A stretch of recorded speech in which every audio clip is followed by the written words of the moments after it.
She sat in a cafe and mulled over how little she felt like she was in a spy novel. She caught a glimpse of herself in the mirror and wondered whether this was really a young woman's game. This was not exciting. Then she became concerned about how she would react if it actually did become exciting. She stirred her coffee aimlessly and looked out over the town. She would have loved it, if she could have loved it, but alone it seemed so sad and desperate. She did not even notice that she had been joined at the table. "You're gonna need help if you're gonna crack this one, dear." A lady of around 50 smiled at her. "Act natural. I'm sure we're not being watched, but you never know. Clever trick heading through Skopje. They expected you in northern Greece but on the other side. We've bought some time." She continued. Who are you?" Marta queried. "I am a cleverly constructed literary device to help the story along as it seemed to be going nowhere and needed a push." "No, that's just a joke. I have been recently removed from the Athens company that forged the documents that have incarcerated your husband and his friends. My name is Emily. I am a British civil servant. Well, I was. Now I am a fugitive without a sizable pension and keen on revenge." She smiled again and ordered a coffee in Greek. "You know your husband is innocent. They are part of a pilot scheme to try and remove the heat off the companies really involved in the trafficking process so that the bosses can all escape before charges are brought. The argument is that if someone has been charged for the crime, they can't be subsequently, loophole in Greek law. I must say it is tremendous good fortune the writer making you an English teacher so that we do not have to overcome linguistic hindrances. Although, I am not sure when it comes to the old Espanol myself, you know. I once had a very enjoyable dalliance with a bullfighter in Madrid. I learnt a lot from old Cuernos 3. Both of them laughed at this. I assume you have been crowbarred into this story with a foolproof plan, as well?" Marta asked anxiously. "Would that it were, dear Marta. But we will find one. 2 heads and all that. The first thing is for you to ditch that vehicle. It is only a matter of time before they find it as it is tagged. Have you ever stolen a car before? It's quite simple if you have a master key. I have one for Ordais and Mercs. Any preference?" Emily asked. 3 horns. The Spanish express to do the horns to someone literal means to be unfaithful. One assumes it is a playful name she gave to her errant lover whilst being a play on words on the bull's horns. "Merc," Marta replied, finishing her coffee and requesting the bill. Emily may have dressed like Miss Marple's love child but drove with a touch of Silverstone. The GPS suggested it would take 5 hours to get to Athens, but she was there in 4, parking outside the city residence of Malcolm Thistle, head of the international division at Mushambi Incorporated. "What are we doing here?" Marta asked. "This is the man who ordered the operation. We cannot really get to him, but it would not hurt for him to think someone knows something about him that they shouldn't. So, we will just leave this anonymous photo with a USB in his mailbox and wait for his paranoia to lead him to make a mistake. This will scare him as the photograph is genuine. It's him with the head of transport at Mushambi. Technically it means nothing, wholly inadmissible in court, but why would someone send him this particular picture? Seeds of doubt, a tinge of evil, and we will be able to get our hands on what we need. With this nasty business out of the way, it's time to get you a new identity and find ourselves somewhere comfortable for the evening. I was thinking here." Emily showed her the TripAdvisor page of the hotel somewhere Vilayakmini. "It's the most expensive one I could find. Shall I book?" "Money is no object, we'll explain later." Emily finished. Great," Marta replied. She had no idea what she was doing with the Emily but felt she should trust her as she would have less of an idea on her own. They checked into a suite that afforded, in Marta's case this was a misnomer, 2 bedrooms and a spacious living area. Emily ordered from the menu to have room service bring up some goodies. Marta felt guilty as she drank the wine with her husband in jail. "Don't feel bad," Emily said, guessing her new friend's discomfort. "You're here to save him and I'm here to bring down the evil empire. You need all your powers, Marta." Marta was no longer Marta for the purposes of identification in Greece. She was Susanna Lopez, not the name she would have chosen but inconspicuous and quickly forgettable. "So, what do we do tomorrow?" Marta asked. "First, we are going to get a message from you to Hiro, that'll keep his spirits up. Then we will use our cunning and guile to cause the collapse of a major international crime organization." "Fancy that?" Emily grinned. "You haven't thought out how, yet, have you?" Marta responded. "Let me have another glass and I am sure I will come up with something." Emily winked. She had another glass, then another, but came up with nothing. There was the inkling of a harebrained plan as Marta began to wane, but the latter was merely entertaining the former by pretending to listen. Marta also started to wonder as to the true nature of her saviour's talents. The next day, Marta was in the shower when she heard someone at the door. As she exited the bathroom in her sumptuous robe, she glanced at a particularly happy Emily holding a brown envelope and overlooking her hangover. "Best 5 grand I have ever spent. I hope," she told Marta. "You can get a decent USB on Amazon for a lot less." Marta responded. "Touché, querida. It is not the device, but the content that demands the price." "Ooh, that was rather poetic," Emily said as she connected the device to her laptop. The USB contained just one file. A series of emails containing Excel sheets between Thistle and other important members of Mushambi detailing payments and transportation plans. There were payments from major hotel and industrial chains for fast-track residency permits to allow immigrants to work at slave rates in Europe. Those who accepted were transported on the safer boats. Those who didn't took their chances on the older crafts. It also proved that Hiro and the others had no involvement in the racket. "This is quite conclusive," Marta gleamed as Emily sent the document to a variety of sources. "Yes, but it is not enough.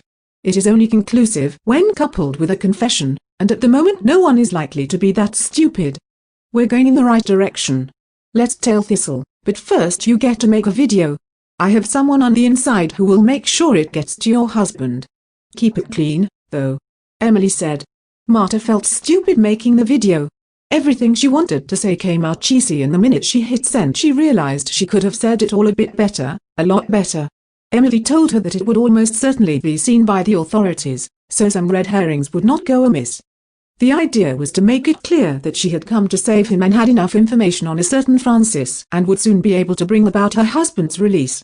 This mendacity seemed somewhat see-through on first glance, but Emily knew it would appeal to Thistle's ego and he would thus assure himself that he was one step above the rest and nobody could ever outfox him. That was the plan, anyway. With Thistle believing he was leading the newcomers a merry dance, Emily set about making him fall into her trap, once she had won. Contaglo Detention Center, Lesbos, Greece. Hiro had the luxury of a Spanish newspaper but soon wished he had never seen the rag. As the weeks went by, his inability to have his voice heard and the failings of the Spanish embassy to move to quash the claims of its Greek counterparts had allowed him to see how public opinion was shifting back home, away from the horror and disgust of the initial announcement of their arrest to the indifference that would soon replace the nagging feeling that there had to be something in all of this. Falsified documents and images had made their way from the Greek dailies across the Mediterranean, proving that people could be swayed by whatever they saw. Many voices still called for the defense of the trio, but their noise was slowly being drowned out by those claiming the contrary. He crumpled up the paper and threw it against the cell wall. As he did, a small and rather old mobile telephone fell to the floor and its screen cracked. Hiro rushed over to collect the damage and investigate its contents. In a short period of time, he had learned to be overly vigilant while performing the simplest acts, yet a clandestine telephone in his hands caused him to overlook his usual caution. There was a notification telling him he had received a video message. He played it and cried. Marta, there before him, with a crack running down her face where he had broken the glass, but there she was, telling him a series of lies she had to make him, and whoever was listening, believed she was close to cracking the case. Tsakaradwaki, for she promised, and the screen went blank. He watched it again and then followed the instructions to leave the device inside the paper as it had been left. For I'll get you out of here. He had had very little contact with Marta since the arrest. Only 2 telephone calls, the first before the story had broken, in which incredulity played a more pivotal role than comprehension. A second call came a week later with Hiro trying to reassure her that he was being looked after, while bleeding from the nose and feeling the missing tooth. He was sure that she could sense his voice was different, so made sure the call was as brief as possible. He had been in prison for 23 days now. The press and public found out about what he had been accused of 10 days before he did. No announcement was made in the first week as the Spanish embassy was more concerned about keeping a lid on the political scandal that was brewing than serving any justice. The case was immediately passed from the lower to very upper echelons of the embassy. There the matter would fall into the hands of Carlos Fernandez, deputy attaché and originally unwitting business partner of Malcolm Thistle. Now, Fernandez had been entrusted with the role of making the Spanish press believe that these saint-like men were not on the island to save lives. Moreover, their intention was to line to the pockets of the human traffickers and affiliated corporations. Fernandez did not attend the prison visits himself, but sent Lopez, his trusty sidekick. The battle between his talents for ineptness and malleability was an ongoing one and ensured that Lopez would never do anything worthwhile for the firefighters. Whatever Lopez amassed would be lost or destroyed, meaning that they would keep going around in circles until the trial came to court. Jairo's cell door opened, and the guard appeared. That meant he had a visit. That meant Lopez. No one else came to see him. He had not seen the other two since the detention. Despite the overwhelming sense of disappointment of the impending meeting with Lopez, Jairo had a spring in his step as he almost sauntered down to the interview room. The guard opened the door to show the smiling buffoon already seated. "Any developments?" Jairo asked. "Unfortunately, yes. Though not the type that you may have been hoping for. Further evidence has surfaced of the three of you on a yacht with two Danish businessmen. One of the latter has confessed and named you. I really can't help you if you do not furnish me with the fullest of information." Lopez sneered. "Help me? I was not aware that you had started. We don't any Danish businessmen, for the love of God. I'm from Seville and I'm not sure I know many Spanish ones. I work for the fire service. I do not run an international human trafficking organization." Jairo sighed as he knew he was wasting his time. "Well, I would say that if I was in your position." Lopez added.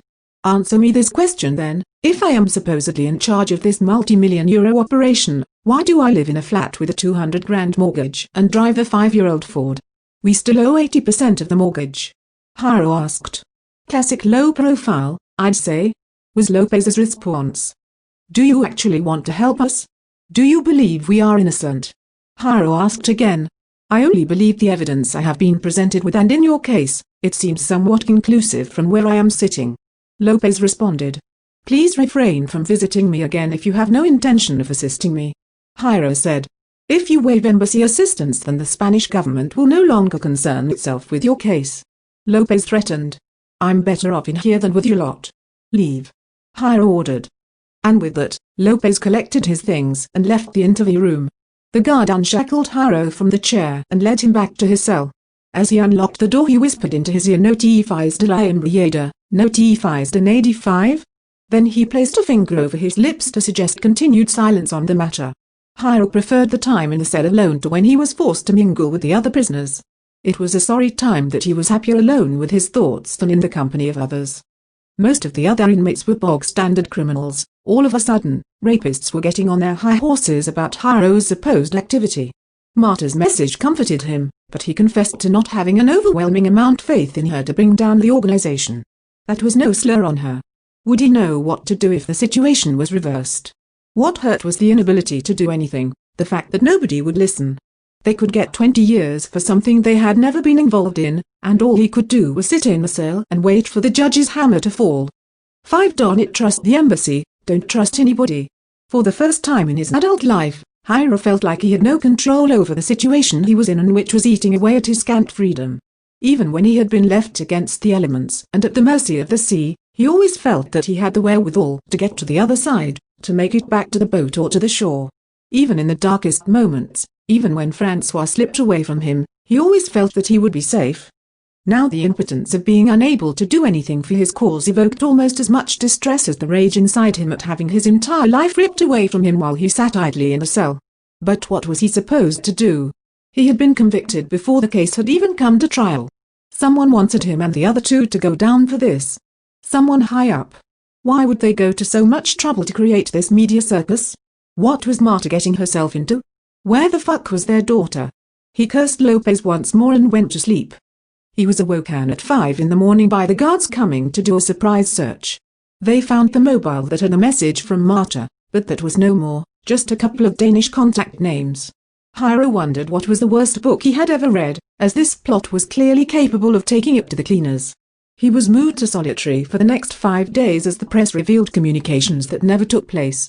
Marta sat on the terrace and read the lead story in El País newspaper. They ran with the mobile, they lavishly brandished screenshots, and she wondered how his grammar had improved, and his spelling. Jairo has a form of dyslexia. There is no way he could have typed this. It's more proof, she told Emily. Hold your horses. They could say it was voice to text, or that the phone itself corrected the messages. Emily responded. Here are the data specs for that Nokia model. It's old, only uses the mobile network. No effective predictive text. Either way, the English is too perfect. He can't speak that well, he can hardly write, he's no fucking poet in Spanish, but in English. Marta pleaded. You're beginning to think like a spy. I like that. Emily laughed. Perhaps this is the work of the USB.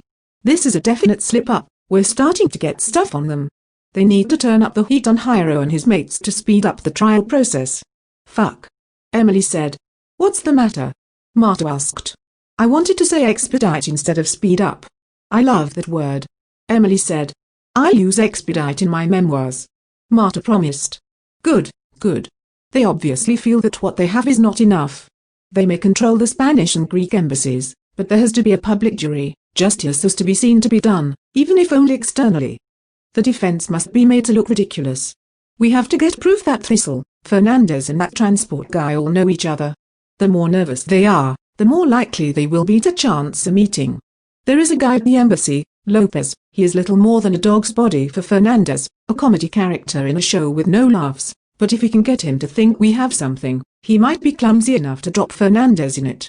Really, all we have to do is wait, but the problem is that we don't have time. We need to force them into being careless. Emily added. They know you are on the loose. Aren't they concerned about you? You could make a deal with the authorities. Marta sought out hope wherever it may lay. Unfortunately, the authorities are not for deals. I don't know who is genuinely worthy of our time. All the heads have been turned. There is a lot of cash at stake. They value that more than the lives of your husbands. That plural sounded odd, but you know what I mean. Emily received a phone call that interrupted their conversation. She spoke in Greek for a while and looked forlorn. Thistle knows we are in Athens. A colleague has checked you into a different hotel with your real ID, but it won't take long. They have the means. Let's get Lopez, Emily said while packing. Within 10 minutes they were out and in a hire car. Emily donning a wig and Marta making do with some garish sunglasses. They stopped at a supermarket briefly to pick up some hair dye and, showing rather too much cleavage, asked directions to the port, the opposite direction in which they were going. That guy would remember them, though. Emily's contacts at the company were still capable of getting hold of Lopez's Athens residence. She told Marta to act tough. This was the guy who was the link to the people who were framing her husband. They made their way inside after the concierge was easily convinced that they were Lopez's relatives. Waiting in the hallway for him to appear, they killed time. Why are you doing this, Emily? You could get killed. Marta asked. If that is my fate, then so be it. I have wronged many people. People I will never know from places I will never visit. My freedom means nothing. My last action on this earth has to be to bring them to justice. Melodrama aside. Emily responded. The USB has made them think I have more on them than I do. I don't. Well, nothing physical or at least usable. I have the upper hand because they think that if anything happens to me, this information will be leaked. They can't be sure, but they can't take that risk. They were very clear from the outset about who they let into their circles. Once in, there was no way out. Their rules. That's why it's so lucrative. I could not live with myself if I did not try. I know perhaps I won't succeed, but I will, if I have to, die trying. But hey, let's not bring the mood down. Tell me how you met Hiro. Emily smiled. We went to the same school. Yeah, I know, slushy childhood sweethearts you probably think, but I hated him until 8 years ago. I thought he was how do you say that, Gulito? Marta began. Like a smartass? By the way, just how do you pronounce those upside-down question marks? Never mind, the trip down memory lane will have to wait. We got business, Emily said and gestured to the lift doors that were opening as Lopez exited. Emily took a stance behind him and Marta moved out of the way. With a sturdy blow of an iron bar, Emily struck Lopez in the back of the neck and screamed Hijo de puta 6 for good measure. Marta was visibly surprised by this change in tack and failed to spring into action. Help me move him, Emily ordered as Marta clumsily flapped at the lump's feet. He's the man who framed your husband. Act, for fuck's sake, Emily barked. This time, Marta moved. They got him inside the flat and tied him to a chair. Emily gestured that Marta do the honors and threw a bucket of iced water over him to bring him round. Emily took up her position before him with a large butcher's knife aimed at his crotch. Sick son of a whore. Who are you? Lopez asked with one eye still bloody. Oh, it's you. Well, I can't say I am surprised. The security services could be here in 10 minutes. I suggest you leave. Lopez said. Emily smiled and pushed the knife through the fabric of the trousers that formed the expensive suit. Feeling the contact against his skin, Lopez winced. I suggest you speak. Fernandez will have told you about the photo on the USB. That's why you set up the mobile to be found in Hiro's cell. Worried that public opinion might shift before the trial. I can prove that Hiro never wrote those messages. Emily began. Like that matters. Why do you still believe the truth is of any importance? You were hounded out of the company for this misguided ethos. Lopez tried to look unpazed, but this time Emily drew blood. Lopez, your testicles are in the hands of a lunatic who has no reason to live. Are you a fan of Greek literature? The eunuchs? Give me one reason not to castrate you here and now. Emily smiled. For a brief moment, Lopez considered the response. You wouldn't dare, but he knew she would. I can't help you. I'm nobody. I don't have access to any information. Even if I wanted to help you, which I don't. Lopez responded. You are not a very good liar, Lopez. You have the accounts that you are beginning to digitize so that they can be altered and leave you all free from blame. Except that when you hand them over to Fernandez, he will have them doctored and make it look like you were controlling Hiro and the others. That is why you were sent to visit him so often. Emily said. Does that sound plausible? Lopez foolishly responded. Emily gave no response, but took the knife to his left ear and severed it. Turn up the music and bring me a towel, will you? She gestured to Marta. Then, turning to Lopez again, she barked, where are the files? She moved the knife to his other ear. You're fucking mad. He screamed.